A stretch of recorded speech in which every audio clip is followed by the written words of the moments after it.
Hey guys, today I'm going to show you how to do an oil change on a Yamaha Tenere. This is a 2012, so this is the first Yamaha Tenere, but this process applies for all the Yamaha Teneres. You know, every motorcycle is very similar when you do oil changes and filter changes. And I'm also going to be changing the shaft drive oil. This bike is pretty straightforward, so let's get started. But before we get started, we want to make sure that we heat up the engine. So I'm going to start the bike up, and I'm just going to let it run for maybe 5 minutes. All right, now that the bike has been running for a couple of minutes, before you turn it off, look in the speedometer for the miles. The bike has been running for a few minutes, and this bike has got 51,000 miles, 403. And I always note those mileages because I like to change my oil every 4,000 to 5,000 miles. But with synthetic oil, you could actually stretch that quite a bit. But generally, I change my oil every 4,000 miles. All right. And we are ready to start changing the oil. This is the oil I use on all my motorcycles. And for hundreds and thousands of miles, I have just used this oil.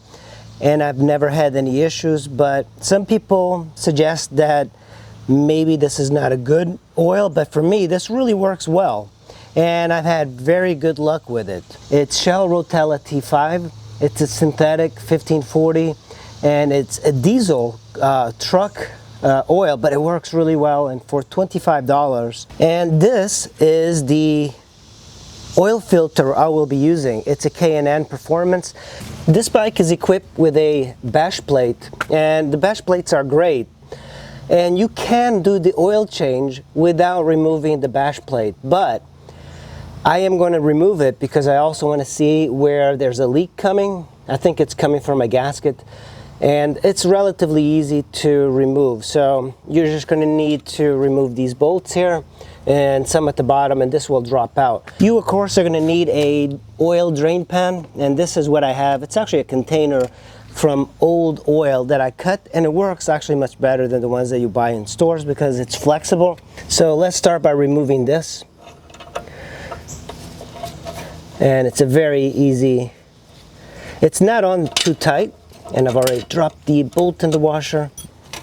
The other side, remember this one's a little bit hotter, it's got the headers over there. While you undo this. There we go. There we go. So underneath here, there are two 10 millimeters.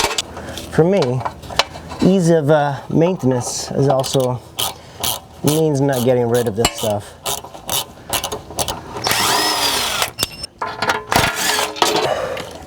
And there goes the bash plate. Make sure you don't lose these bolts and all the stuff that goes in it. So one thing I've noticed is there's a little bit of a leak here on this, and I'm gonna just tighten those bolts down because sometimes it's as easy as just tightening these bolts. I think it's coming from up here. Oh yeah, that's the reason.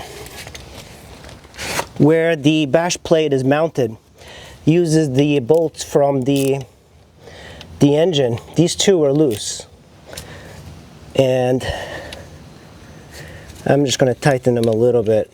So this Tenere uses a very different process than most bikes. It actually has two drain bolts. This one is a dry sump drain, and this is the engine oil. So it's two different compartments, two different bolts that you have to get at to get the oil out.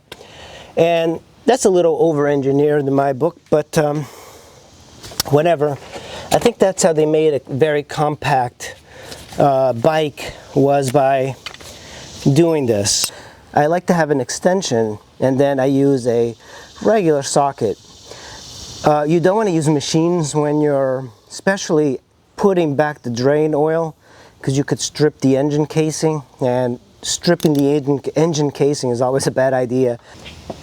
Crack it a little bit, and then I can use my hand, and I'll do that for the other one as well here.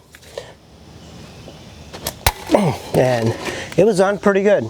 You could hear the cracking. I kind of raise it up a bit to make sure I don't spill. And there goes my crush washer. We do have, you know, a lot of times I reuse the crush washers, but it's recommended to use new ones. I'm going to look for a crush washer. In the past, I was able to reuse them. You could actually see if they're in good shape. Most of these are actually in pretty decent shape.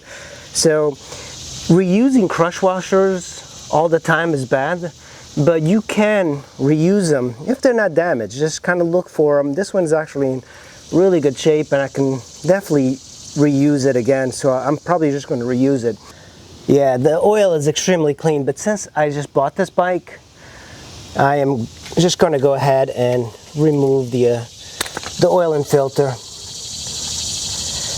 Yeah, the oil is very clean.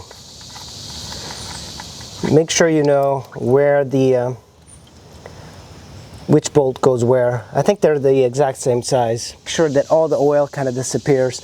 This one seems to be a little bit dirtier, but it's actually in very good shape. So sometimes when you buy a new bike, the owner said that they change the oil. But if you don't know, you should probably just remove it again. That oil is extremely clean.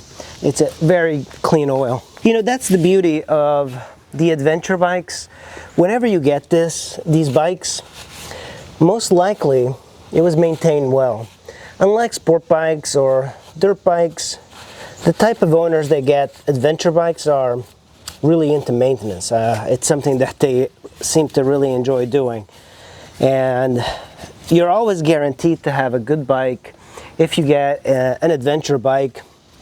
Honda Africa Twin, BMWs, everybody maintains them really well because it's a different demographic than the sport bike world. So a lot of people are more into the maintenance game, and they really enjoy it. So the oil filter is very easy to access. Sometimes it's tight on there, but most of the time you can get it with your hands. If not, you'll have to use a tool. Filter doesn't have a way to put it. You're gonna have to use one of these.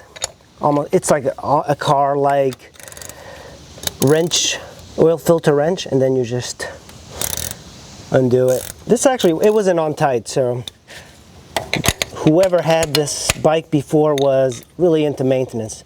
And I like to kind of pry off the oil filter wrench before and here we go, super clean oil coming out. Very clean. Particular oil filter, it's the KN 2041.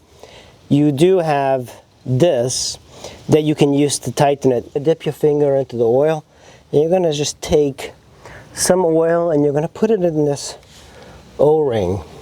We should be able to put it right back, and make sure you lube up your oil filter, and then you're just going to use your hand to tighten it.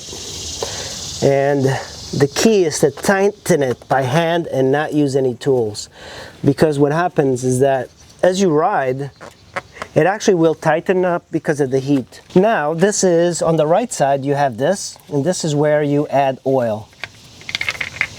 So let's put that aside. So the Yamaha Tenere uses 3.6 quarts, and this comes as a 3.7 quart. So this is good for one oil change. So it's almost exactly the right amount of oil that you need. So it kind of defeats the purpose of measuring things out.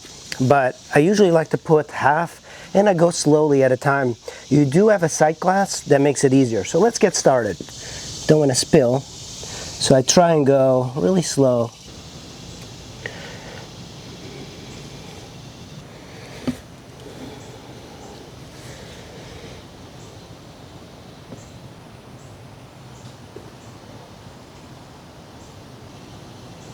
Oil change, I like to leave this draining a little bit. I actually need to add a little bit more oil, but I like to make sure that I don't overfill. One of the problems with oil changes is that people tend to overfill, and they think somehow magically the oil is going to disappear. But if you overfill, it does more damage, or actually does about the same damage as it being underfilled with oil. So it's very important to get the right amount.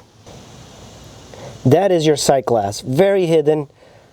So if I zoom out, you can see where they stuck it. It's almost super difficult to see, but the oil is there, it's clear, but it's all the way to the top. I'm going to run the bike for maybe just 1 minute, get it running, and then I'll recheck that mark.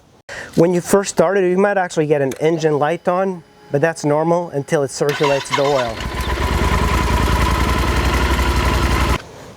This is important so you don't overfill. You just take a little bit of oil, because it's 3.6 as you guys recall, so you're going to get just a little bit more oil. And look at the sight glass and just keep your eye out on it.